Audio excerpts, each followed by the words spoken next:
JEE mains మరియు advanced కోసం తెలుగులో ఓజీ కంటెంట్ అందిస్తున్న ఛానల్ జేఈఈ తెలుగు మంత్ర.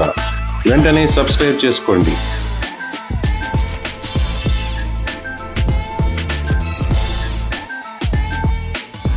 దీన్నే జైంట్ వీల్ అంటారు. మన అమ్యూజ్మెంట్ పార్క్స్లో మన ఎగ్జిబిషన్స్ పెట్టినప్పుడు ఎక్కే ఉంటారు మీరు. కాబట్టి apparent weight is greater than original weight. అందుకే మనకి లిఫ్ట్లో నుంచి కింద దిగేటప్పుడు మనం వెయిట్లెస్నెస్గా ఫీల్ అవుతాం కిందకు వచ్చేసరికి.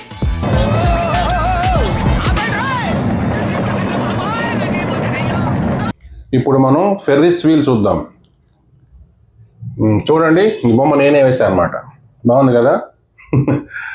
ఇప్పుడు ఈ ఫెర్రిస్ వీల్ అంటే దీన్నే జైంట్ వీల్ అంటారు. మన అమ్యూజ్మెంట్ పార్క్స్లో మన ఎగ్జిబిషన్స్ పెట్టినప్పుడు ఎక్కే ఉంటారు మీరు. ఇలా తిరుగుతూ ఉంటుంది రౌండ్గా.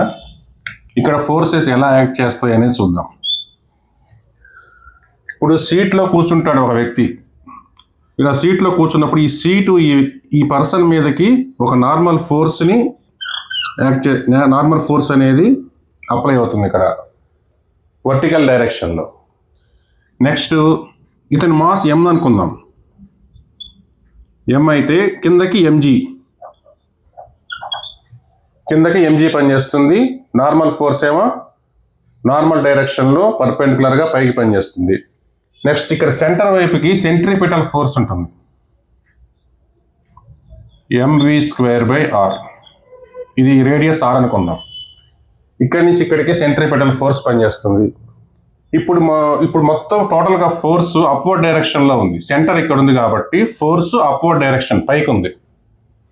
దీనికి మన ఈక్వేషన్ రాయాలి అన్నప్పుడు n ఎక్కువగా ఉంటుంది. అప్వర్డ్ డైరెక్షన్ కాబట్టి n ఎక్కువ, mg తక్కువ. కాబట్టి n ఎక్కువ, n minus mg is equal to mv²/r. n is equal to mg plus mv²/r. ఈ mg అనేది దీనికి ఒరిజినల్ వెయిట్. ఈ వెయిట్ ఏమైంది, ఇంకాస్త పెరిగింది వెయిట్. అంటే ఇక్కడ యాపరెంట్ వెయిట్ అంటారు. యాపరెంట్ వెయిట్ అంటే ఇక్కడ ఒక వేయింగ్ మిషన్ పెడితే ఎంత వెయిట్ ఉంది అనేది యాపరెంట్ వెయిట్. కానీ ఒరిజినల్ వెయిట్ mg, కానీ యాపరెంట్ వెయిట్ ఇది ప్లస్ ఇది అంటే పెరిగింది. కాబట్టి apparent weight is greater than original wait.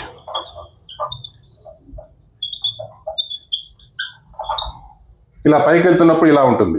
సరే, ఇక్కడ నుంచి రౌండ్ తిరిగి మళ్ళీ పైకి వచ్చింది. టాప్ పొజిషన్లో చూద్దాం. ఈ టాప్ పొజిషన్లో కూడా ఇక్కడ కూడా నార్మల్ ఫోర్స్ ఏమో ఈ సీటు వల్ల వచ్చే నార్మల్ ఫోర్స్ పైకి n, mg ఏమో కిందకి. నెక్స్ట్ mv²/r కిందకి,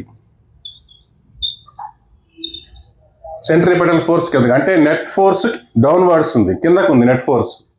కాబట్టి mg ఎక్కువ ఉంటుంది, n తక్కువ ఉంటుంది.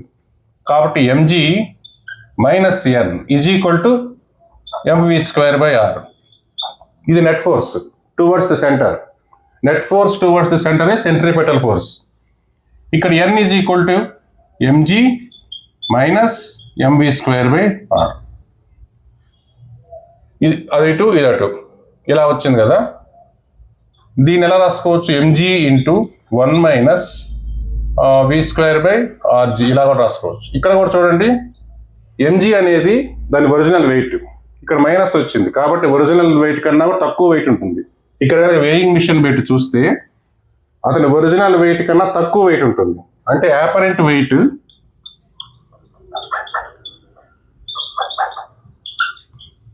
Is less than original wait.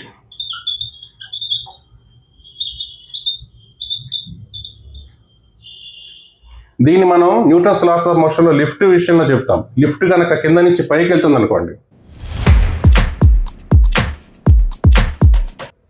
ఈ లిఫ్ట్ డైరెక్షన్ పైకి ఉంటే ఇక్కడేమో కింద వేయింగ్ మిషన్.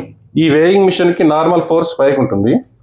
ఇతను మాస్ m అనుకుంటే కిందకి mg పనిచేస్తుంది. లిఫ్ట్ ఎప్పుడైనా పైకి వెళ్తున్నప్పుడు అప్వర్డ్ ఫోర్స్ ఎక్కువ ఉంటుంది కదా, అంటే నార్మల్ ఫోర్స్ ఎక్కువ ఉంటుంది. n minus mg is equal to f is equal to ma. Normal force is equal to m into g plus a.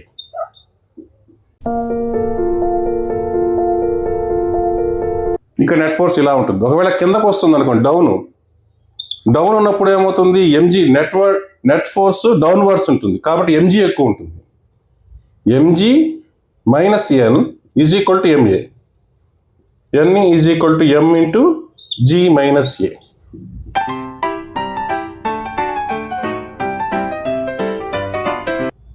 ఇలా యాపరెంట్ వెయిట్ అనేది మారుతూ ఉంటుంది. ఈ పైన ఉంటేనేమో యాపరెంట్ వెయిట్ తక్కువ ఉంటుంది, ఇక్కడ యాపరెంట్ వెయిట్ ఎక్కువ ఉంటుంది. ఇది యూనిఫామ్ సర్క్యులర్ మోషన్లో ఉంటుంది అనమాట. అంటే స్పీడ్ కాన్స్టెంట్. నెక్స్ట్ ఇక్కడ ఈ ఒరిజినల్ వెయిట్ బదులు మన ట్రూ వెయిట్ అనుకోవచ్చు. ట్రూ వెయిట్ దాని అసలు వెయిట్ ఎలా ఉంది, ఇక్కడ వెయిట్ మారిపోతుంటుంది. కింద అయితేనే యాపరెంట్ వెయిట్ ఎక్కువ ఉంటుంది, పైన యాపరెంట్ వెయిట్ తక్కువ ఉంటుంది. అందుకే మనకి లిఫ్ట్లో నుంచి కింద దిగేటప్పుడు మనం వెయిట్లెస్నెస్గా ఫీల్ అవుతాం. కిందకు వచ్చేసరికి పైకి వెళ్తున్నప్పుడు లిఫ్ట్ వెయిట్ పెరుగుతున్నట్టుగా ఉంటుంది. అలాగే ఈ ఫెర్రిస్ వీల్లో కూడా అలాగే ఎక్కి దిగేటప్పుడు మనకి కిందకు వచ్చేసేటప్పుడు తగ్గిపోయినట్టుగా ఉంటుంది. ఇప్పుడు సెంట్రిఫ్యూగల్ ఫోర్స్ చూద్దాం. ఇంతవరకు మనకి సెంట్రిపెటల్ ఫోర్స్ తెలుసు, సెంటర్ సీకింగ్ ఫోర్స్ అంటే net force towards the centre. In a rotational motion centripetal force is towards the centre. Next ఈ సెంట్రిఫ్యూగల్ ఫోర్స్ ఏంటి? ఇప్పుడు మనం బయట నుంచి చూస్తే అబ్జర్వర్ ఇక్కడ ఉన్నాం, మనం ఇక్కడ అబ్జర్వర్ అయితే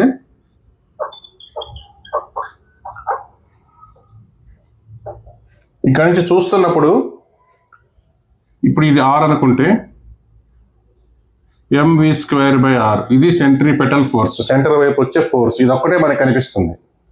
కానీ ఇక్కడ ఈ పర్సన్ కూర్చోన్నాడు. అప్పుడు ఈ పర్సన్ దృష్టితో చూస్తే ఈ పర్సన్ ఇలా కూర్చున్నాడు కాబట్టి ఇతనేంటి, ఈ చైర్ దృష్టితో చూస్తే చైర్ రెస్ట్లో ఉన్నట్టు, అతను రెస్ట్లో ఉన్నట్టు.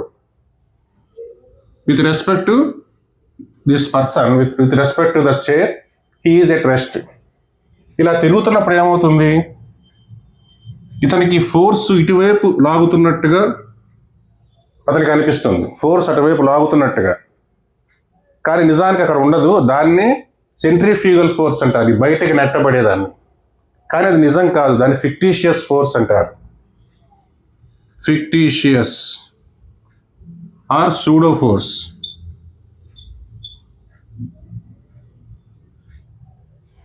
ఎందుకు ఇలా అంటారు అది చెప్తాను. ఇప్పుడు ఈ ఫిక్టీషియస్ ఫోర్స్ అనేది ఏం లేదు, ఇక్కడ ఎంత ఉందో అక్కడ కూడా అంతే ఉంటుంది. ఇక్కడ mv²/r ఉంటే ఇక్కడ కూడా mv²/r, కాకపోతే డైరెక్షన్ ఇటు ఉంటుంది.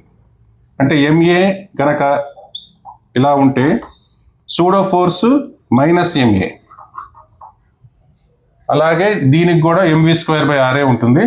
అదే mr ω² కూడా రాసుకోవచ్చు. ఈ రొటేటింగ్ ఫ్రేమ్ ఏమంటారు, నాన్ ఇనర్షియల్ ఫ్రేమ్ అంటారు. Non inertial. ఈ నాన్ ఇనర్షియల్ ఫ్రేమ్లో ఏంటి, రొటేటింగ్ ఉంటుంది లేదా యాక్సిలరేటింగ్ అంటే యాక్సిలరేషన్ ఉంటుంది. రొటేటింగ్, ఇందులో కాన్స్టాంట్ స్పీడ్ ఉండదు, యాక్సిలరేషన్ ఉంటుంది. నెక్స్ట్ రొటేషన్లో ఉంటుంది. ఇది నాన్ ఇనర్షియల్ ఫ్రేమ్. ఈ నాన్ ఇనర్షియల్ ఫ్రేమ్ ఉన్నప్పుడు ఈ సెంట్రిఫ్యూగల్ ఫోర్స్ అనేది ఇక్కడ ఈ పర్సన్ ఫీల్ అవుతాడు. ఇనర్షియల్ ఫ్రేమ్ అంటే ఏంటి, కాన్స్టాంట్ స్పీడ్. ఇనర్షియల్ ఫ్రేమ్ అంటే రెస్ట్లో ఉన్నా ఉంటుంది లేదా కాన్స్టాంట్ మోషన్లో స్ట్రైట్ లైన్లో ఉంటుంది. అంటే వెలాసిటీ కాన్స్టాంట్, స్పీడ్ కాన్స్టాంట్. ఈ ఇనర్షియల్ ఫ్రేమ్లో సెంట్రిఫ్యూగల్ ఫోర్స్ ఉండదు, నాన్ ఇనర్షియల్ ఫ్రేమ్లో ఉంటుంది. అది ఎందుకు అలా అనిపిస్తుంది మనకి అనేది చెప్తాను. ఇప్పుడు సెంట్రిఫ్యూగల్ ఫోర్స్ గురించి ఒక ఎగ్జాంపుల్ చూద్దాం. ఇది కూడా ఆ ఫెర్రిస్ వీల్ లాంటిదే. మనకి ఎగ్జిబిషన్స్లో, అమ్యూజ్మెంట్ పార్క్స్లో ఇలా తిరుగుతూ ఉంటే ఇక్కడ ఇందులో కూర్చొని ఉంటారు కదా, ఇక్కడ సీట్స్ ఉంటే కూర్చొని ఉంటారు. రౌండ్గా ఈ డైరెక్షన్లో రొటేట్ అవుతూ ఉంటుంది. ఇది రొటేట్ అవుతున్నప్పుడు చూడండి, ఇవి స్ట్రైట్గా ఉండకుండా పక్కకు వెళ్తుంటాయి. చూడండి, ఇదైతే స్ట్రైట్ కదా, చూడండి ఒక యాంగిల్లో పక్కకు తిరుగుతుంది. ఇది కూడా చూడండి ఒక యాంగిల్ పక్కకు తిరుగుతుంది, అంటే ఈ డైరెక్షన్ వెళ్తుంది. ఇలా తిరుగుతున్నప్పుడు ఈ డైరెక్షన్ ఎందుకు వెళ్తుంది, ఇక్కడ ఏమైనా ఫోర్స్ పనిచేస్తుందా, ఇలాగే ఎందుకు వెళ్ళాలి, ఇలా స్ట్రైట్గా వెళ్ళిపోవచ్చు కదా. రొటేషన్ అవుతున్నప్పుడు ఇలా రొటేషన్ ఇలా అవుతుంది, ఇలాగే స్ట్రైట్గా ఇక్కడ ఇక్కడ ఇక్కడ ఇలా వెళ్ళొచ్చుగా, స్ట్రైట్గా వెళ్ళట్లే, పక్కన తిరుగుతోంది. ఇది ఎందుకు ఆలోచించండి. అది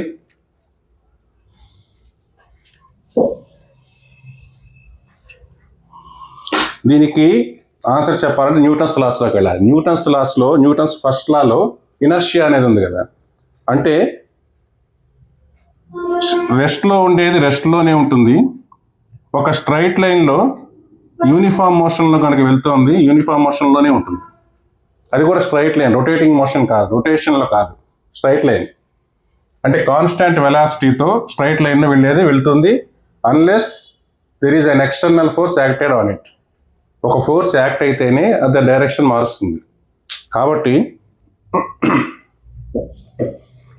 ఇక్కడ మనకి సెంట్రిపెటల్ ఫోర్స్ సెంటర్ వైపు పనిచేస్తుందిగా.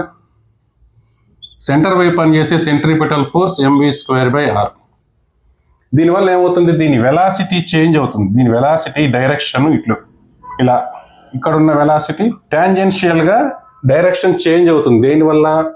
ఈ సెంట్రిపెటల్ ఫోర్స్ Fc, దీనివల్ల సెంటర్ వైపు అది లాగుతూ ఉంటుంది కదా.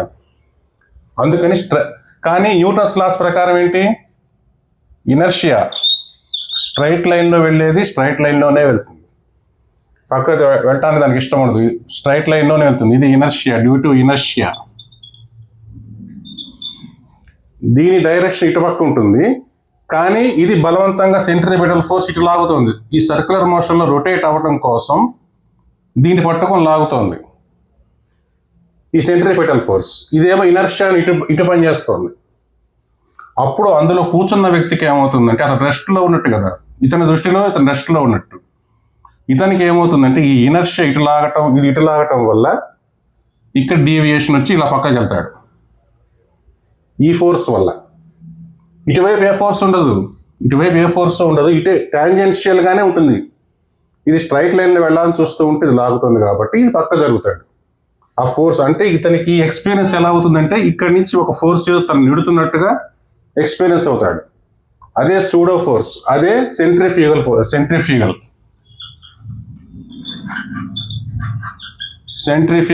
అంటే ఇది కూడా సేమ్ mv²/r.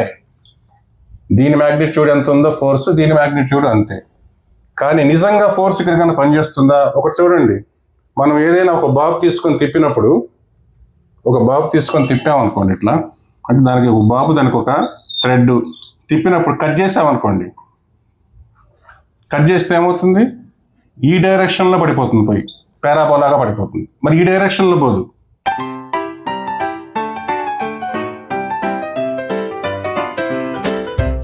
ఒకవేళ ఫోర్స్ కనుక ఇటుంటే ఇక్కడ కట్ చేస్తే ఇది ఇటుపక్క వెళ్ళిపోవాలి, కానీ పోదు, టాంజెన్షియల్ డైరెక్షన్లో పోతుంది. అంటే ఇటువైపు ఫోర్స్ లేదు, టాంజెన్షియల్ డైరెక్షన్లోనే ఫోర్స్ ఉంది. అందుకే తిరిగి ఏదైనా కట్ చేసేటప్పుడు ఇట్లా రయ్యని పడిపోతుంది. ఇట్లా ఏది టాంజెన్షియల్ డైరెక్షన్లో పారాబోలాగా పడిపోతుంది. అదే సెంట్రిఫ్యూగల్ ఫోర్స్. నిజానికి ఇక్కడ ఏమీ ఉండదు, ఇది ఫిక్టీషియస్ ఫోర్స్, సూడో ఫోర్స్. ఇక్కడ కూర్చున్న పర్సన్కి మాత్రమే అది ఎక్స్పీరియన్స్ అవుతుంది. నెక్స్ట్ మనకి ఈ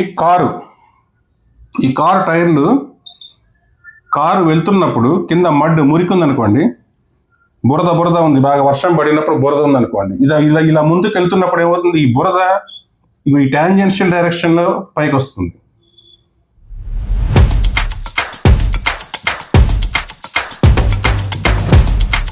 ఈ డైరెక్షన్లో రాదు. ఈ టాంజెన్షియల్ డైరెక్షన్ అంటే ఇదే, దీని ఇనర్షియా వల్ల దీని డైరెక్షన్ ఎప్పుడు టాంజెన్షియల్గా ఇలా ఉంటుంది.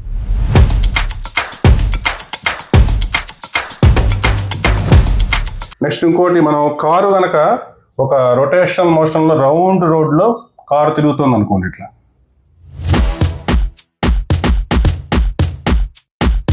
మన లోపల కారు ఇలా రౌండ్ తిరుగుతుంది. అప్పుడు మనకేమనిపిస్తుంది, సీట్లో కూర్చున్న వాడికి ఈ డోర్కి మనం నొక్కున్నట్టుగా అనిపిస్తుంది, ఇలా రౌండ్ తిరుగుతున్నప్పుడు. ఇది అంటే మనం బయటికి వెళ్తున్నట్టుగా, ఆ ఫోర్స్ మనల్ని బయటికి నెడుతున్నట్టుగా అనిపిస్తుంది. అదే సెంట్రిఫ్యూగల్ ఫోర్స్. నెక్స్ట్ ఆ కారుకున్న ఆ డోర్ ఉంది కదా, అది మన మీద ఫోర్స్, దాని నార్మల్ ఫోర్స్ మన మీద ఉంటుంది, మనం బయటికి వెళ్తున్నట్టుగా. ఇది ఈ ఫోర్సెస్ గురించి ఇలా అర్థం చేసుకోవాలి. ఇక్కడ ఒక కారు ఒక సర్క్యులర్ రోడ్డు మీద తిరుగుతోంది, రౌండ్గా ఇలా తిరుగుతున్నప్పుడు ఏ ఫోర్స్లు యాక్ట్ చేస్తాయని చూద్దాం. ఇప్పుడు ఇతన్ని అబ్జర్వర్గా తీసుకుందాం, ఇందులో కూర్చున్న ఒక వ్యక్తిని అబ్జర్వర్గా తీసుకుందాం. సెంటర్ వైపుకేమో సెంట్రిపెటల్ ఫోర్స్ పనిచేస్తుంది. సెంట్రిపెటల్ mr⍵², ఇది సెంటర్ వైపు లాగుతూ ఉంటుంది. సర్క్యులర్ మోషన్లో తిరగడానికి వీలుగా సర్క్యులర్ మోషన్లో ఉంచేట ఇటు లాగుతూ ఉంటుంది. నెక్స్ట్ ఇందులో ఉన్న వ్యక్తి కూర్చున్నప్పుడు ఇతని సీటు పైకి నార్మల్ ఫోర్స్ పనిచేస్తుంది, కిందకేమో మాస్ ఎం అనుకుంటే ఎంజీ పనిచేస్తుంది. కాబట్టి వర్టికల్గా చూసుకుంటే ఎన్ ఈజ్ ఈక్వల్ టు ఎంజీ. కానీ ఇనర్షియా వల్ల ఇతను డైరెక్షన్ ఎప్పుడు కూడా లీనియర్ డైరెక్షన్లో ఉంటుంది, స్ట్రైట్ లైన్లో వెళ్ళాలనుకుంటాడు ఇతను. కానీ ఈ సెంట్రిపెటల్ ఫోర్స్ ఏమో సెంటర్ వైపు లాగుతూ ఉంటుంది. That person resist the centripetal force. ఈ రెసిస్టెన్స్ వల్ల ఇతనికి అవుట్వర్డ్ పుల్ అని ఫీల్ వస్తుంది. Outward pull, this resistance is felt as outward pull. కాబట్టి ఇతను బయటకు నెడుతున్నట్టుగా ఫీల్ అవుతాడు. ఇలా ఫీల్ అవటాన్ని దీన్ని సెంట్రిఫ్యూగల్ ఫోర్స్ అంటారు, బయటికి పనిచేస్తుంది సెంట్రిఫ్యూగల్. ఇతను ఇలా నెట్టబట్టడం వల్ల ఇక్కడ కారు లోపల డోర్ ఉంది కదా, ఈ డోర్ కొనుక్కుంటాడు. ఈ డోర్ ఇతని మీద ఒక ఫోర్స్ అప్లై చేస్తుంది, అదే ఎన్. ఈ ఎన్ ఇది ఈక్వల్ అవుతాయి. ఈ సెంట్రిఫ్యూగల్ ఫోర్స్ అవుట్ వర్డ్స్ పనిచేసేది ఎంఆర్ ఒమేగా స్క్వేర్. ఇది N is equal to M R omega square. ఇది అబ్జర్వర్ ఇక్కడ ఉంటే ఇతని అబ్జర్వర్గా తీసుకున్నాం. ఇక్కడ అబ్జర్వర్ 1, ఒక అబ్జర్వర్ బయట నుంచి చూస్తాడు అనుకోండి, ఇక్కడి నుంచి ఒక అబ్జర్వర్ని తీసుకున్నాం. ఇతను అబ్జర్వర్ 2. ఈ బయట నుంచి చూసేవాడికి లోపల ఉన్న వ్యక్తి ఎలా ఫీల్ అవుతున్నాడు అనే దాంతో సంబంధం లేదు. ఈ కారు మొత్తం ఒకే ఒక మాస్, ఒకటే యూనిట్. కాబట్టి ఇలా రౌండ్ తిరుగుతున్నప్పుడు సెంట్రిపెటల్ ఫోర్స్ ఒకటి పనిచేస్తుంది, ఇంకోటి ఈ టైర్కి రోడ్డుకి మధ్య ఫ్రిక్షనల్ ఫోర్స్ ఒకటి పనిచేస్తుంది, ఎఫ్ఎస్ ఫ్రిక్షనల్ ఫోర్స్ ఒకటి పనిచేస్తుంది. దీనికి ఇది ఈక్వల్ అవుతుంది. Frictional force is equal to M R omega square. F S అంటే mu S N is equal to M R omega square. ఇది అబ్జర్వర్ 2 నుంచి. అబ్జర్వర్ 2కి సెంట్రిఫ్యూగల్ ఫోర్స్తో పని లేదు, లోపల ఉన్నవాడి ఫీలింగ్తో మనవాడికి పని లేదు. అది మొత్తం కలిసి ఒకటే యూనిట్ ఇలా రౌండ్ తిరుగుతుంది, అంతవరకే. ఈ లోపల ఉన్నవాడికి మాత్రం అబ్జర్వర్ ఇతను తీసుకుంటే ఇతనికి అవుట్వర్డ్ ఫీల్ వస్తుంది. అది సెంట్రిఫ్యూగల్ ఫోర్స్, అంటే అబ్జర్వర్ ఇక్కడ ఉంటేనే ఫీల్ వస్తుంది. ఈ బయట ఉన్నవాడికి నో ఫీలింగ్స్, వాడికి ఏం ఫీలింగ్స్ ఉండవు. ఇదనమాట మొత్తం సెంట్రిఫ్యూగల్ ఫోర్స్, సెంట్రిపెటల్ ఫోర్స్ సంబంధించి ఫోర్సెస్ ఎలా యాక్ట్ చేస్తాయి అన్నది.